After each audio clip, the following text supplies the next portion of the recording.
Bigla ang lamig sa umaga, matinding init sa hapon. Heat index posibleng umabot sa 40 degrees Celsius. Magandang araw Pilipinas, ito ang PNN Panahon News Network, ang inyong daily weather authority sa bansa.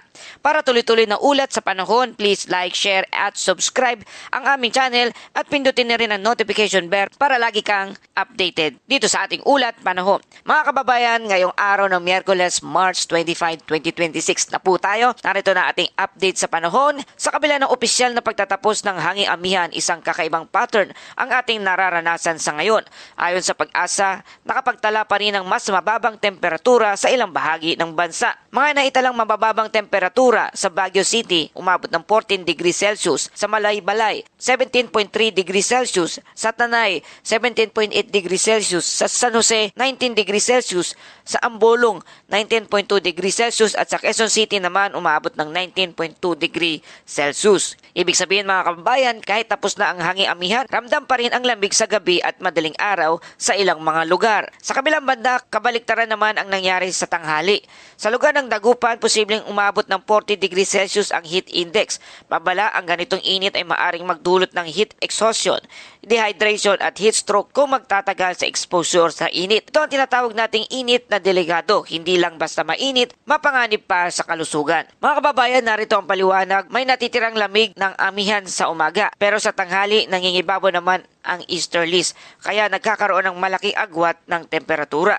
Ito ang tinatawag nating transition phase, kung saan malamig pa ang gabi pero sobrang init na sa tanghali. Inasahan na hanggang sa Biyernes, malamig pa ang umaga at pagdating naman ng weekend, tuluyan na itong iinit. Kaya itong malino na sinyalis na papasok na tayo sa peak ng dry season. Mas mataas pa ang heat index sa mga susunod na linggo. Kaya patuloy tayo nagpapaalala, uminom ng maraming tubig buong araw at iwasan ang matinding sikat ng araw mula alas 10 ng umaga hanggang alas 4 ng hapon. Magsuot ng preskong damit at magdala ng payong o sombrero bilang panangga sa init at bantayan ang mga bata at matatanda laban sa heat stroke. At dumako na tayo sa lagay ng panahon. Sa kasalukuyan, ang buong bansa ay nakakaranas ng epekto ng easterlies o mainit at mahalumigbig na hangin mula sa silangan. Ayon sa Pag-asa, ito ang nagdadala ng maulap na kalangitan at pag-ulan lalo na sa silangang bahagi ng ating bansa. Sa mga lugar na makakaranas ng malalakas na pag-ulan sa lugar ng Bicol Region, Quezon, Marinduque, Romblon, Oriental Mindoro, Northern Samar at Eastern Samar, makakaranas ng cloudy skies na may kalat-kalat na pag-ulan at thunderstorm. Posibleng moderate hanggang minsan ay malakas na pag-ulan. Posibleng makakaranas ng possible flash flood at landslide lalo na sa ilang kabundukang lugar. Ito ang mga lugar na direktang tinatamaan ng moisture mula sa Pacific, kaya mas aktibo ang pag-ulan. Sa lugar ng Metro Manila at sa ibang bahagi ng ating bansa, ang lagay ng panahon ay partly cloudy hanggang cloudy skies na may isolated rain shower o thunderstorm. Posible pa rin ang pagbaha at pagguho ng lupa kapag lumalakas ang thunderstorm. Mainit sa tanghali pero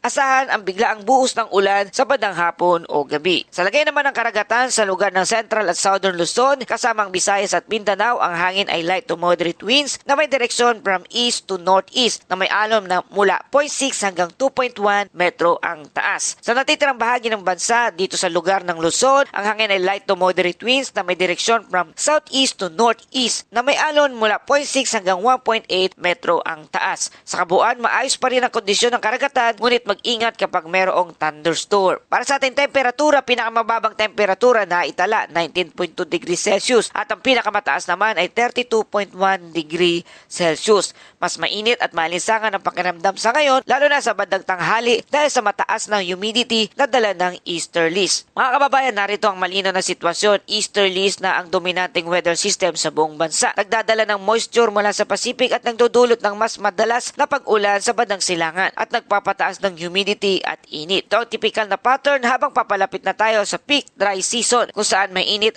sa tanghali, maulan naman sa bandang hapon at malinsangan sa buong araw. At dumako na tayo sa ating Bible verse of the day mula sa Isaiah 40 verse 8. The grass withers and the flowers fall, but the word of our God endures forever.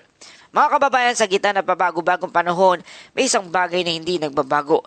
Ang salita ng Diyos. Sa ulan man o init, siya ang ating matibay na sandigan. At para sa buod na ating balita, easterlies ang nakakaapekto sa buong bansa at malalakas na ulan sa lugar ng Bicol at Eastern Visayas. Posible ang pagbaha at landslide, mainit at malinsangan sa karamihan ng lugar. Bigla ang thunderstorm asahan sa bandang hapon o gabi sa ilang bahagi ng ating bansa. At yan ang ulat panahon sa araw na ito. Kung nagustuhan nyo ang ating balita, please like, share, and subscribe para lagi kang updated dito sa ating panahon. Salamat sa patuloy na pagtangkilik at pagsuporta. Ito ang PNN, Panahon News Network. Laging maging handa sa anumang pagbabago ng panahon. Hanggang sa muling ulat panahon.